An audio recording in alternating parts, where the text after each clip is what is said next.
여러분 안녕하세요, 모토라인입니다. 와, 진짜 여러분들이 소나타를 진짜 많이 미워하시는 것 같습니다. 판매량이 진짜 국민 중형차라는 이름이 너무 무색하게도 역대 최저 판매량을 기록하고 있습니다. 자, 그런데 이렇게 당하고만 있을 수는 없다라는 의견이 내부에서 나왔던 것 같습니다. 저도 몰랐는데 4월 21일, 올해 4월 21일 무려 5달 전에 새로운 옵션 트림을 하나 만들면서 그 매기 디자인 좀 어떻게 커버해보고 싶었는지 이제 그냥 기본 깡통 모델에도 센슈어스에 들어가는 그 외장 하이그로시들을 다 넣어주더라고요.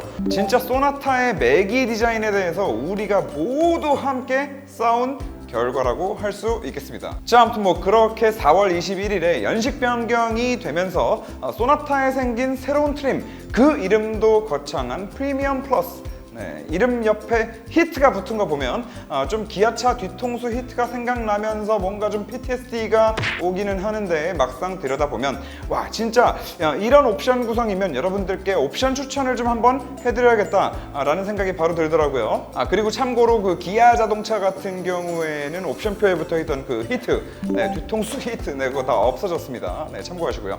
자, 그래서 오늘 이 소나타 프리미엄 플러스 트림이 K5보다 얼마나 더 좋은 구성을 가지고 있는지, 그리고 이 트림과 함께 어떤 옵션들을 선택하는 게 좋을지, 결과적으로 소나타 얼마짜리로 구매하는 게 가장 좋을지, 그리고 또 그게 과연 K5보다 어떤 가성비를 가지고 있을지 말씀을 드려보는 것으로 하겠습니다. 자, 이번에 소나타에 새롭게 추가된 프리미엄 플러스 트림의 기본 가격은 개소세 인하 기준으로 2,795만 원이에요. 소나타 같은 경우에는 총 3개의 트림이 있는데 프리미엄 플러스가 그 이제 중간 등급에 해당을 합니다. 그런데 이 중간 트림의 기본으로 들어가는 옵션들이 일단 10.25인치 블루링크 내비게이션, 이거 산타페 때도 마찬가지였는데 이게 워낙 경쟁 모델인 K5나 소렌토에 비해서 밀리고 있다 보니까 이런 옵션 구성이 나올 수 있지 않나 싶습니다. 이 블루링크가 기본으로 들어가 있는데 K5의 경우에는 가장 높은 3,200만 원짜리 시그니처를 선택을 해도 내비게이션은 빠져 있거든요. 3,200만 원짜리 국산 중형차를 샀는데도 내비게이션은 돈 주고 또 따로 넣어야 된다는 얘기죠.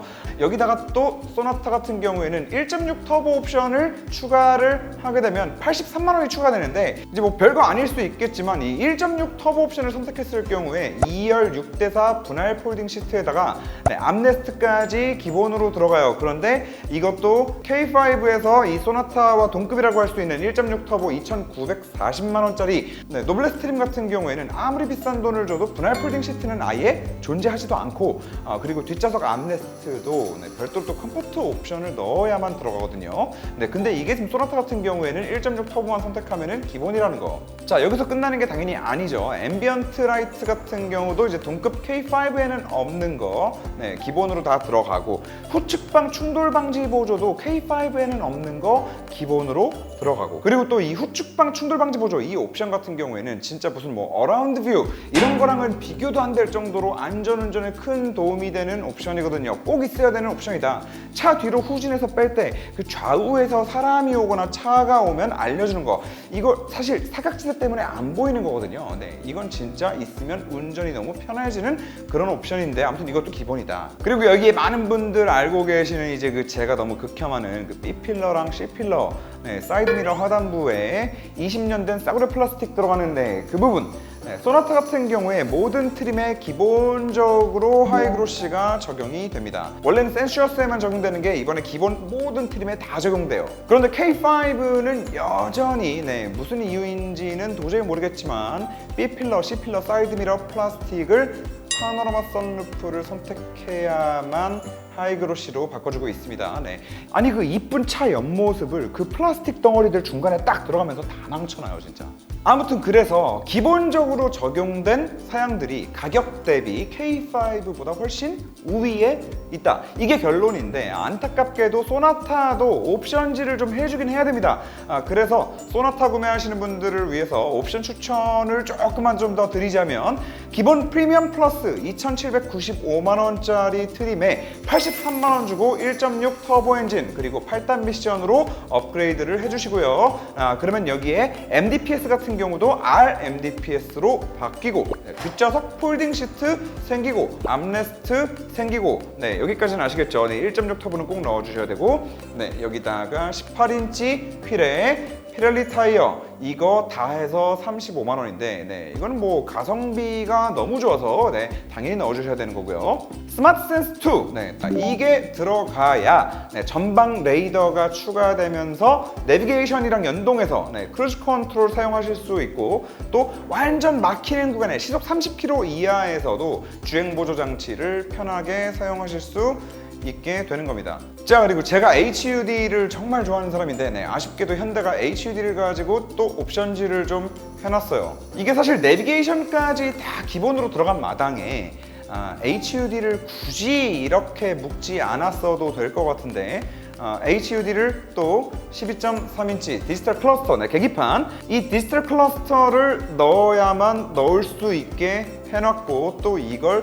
후측방 모니터, 어라운드 뷰랑 다 같이 묶어놨어요. 어라운드 뷰도 오히려 사람이 차에 대한 감각을 익히고 안전하게 운전을 하는데 방해가 되는 요소라 생각하는 사람이기 때문에 과감하게 HUD까지 싸그리 묶어서 포기를 하도록 하겠습니다. 다시 말해서 12.3인치 클러스터랑 플래티넘 옵션은 다 선택하지 않는다. 다만 소나타 이번에 내비게이션 위치를 한번 보시면 크래시 패드 완전 상단으로 올라와 있는 걸 보실 수도 있는데 운전하면서 굉장히 좀 편하게 볼 수 있는 위치에 있습니다. 그래서 운전하면서 앞에를 보는 시야를 크게 뺏기지 않고 내비게이션을 볼 수 있다는 거. 그래서 HUD가 없는 게 그렇게 크게 아쉽지는 않은 차량이다 라고 조금 위안을 삼아 보는 것으로 하겠습니다.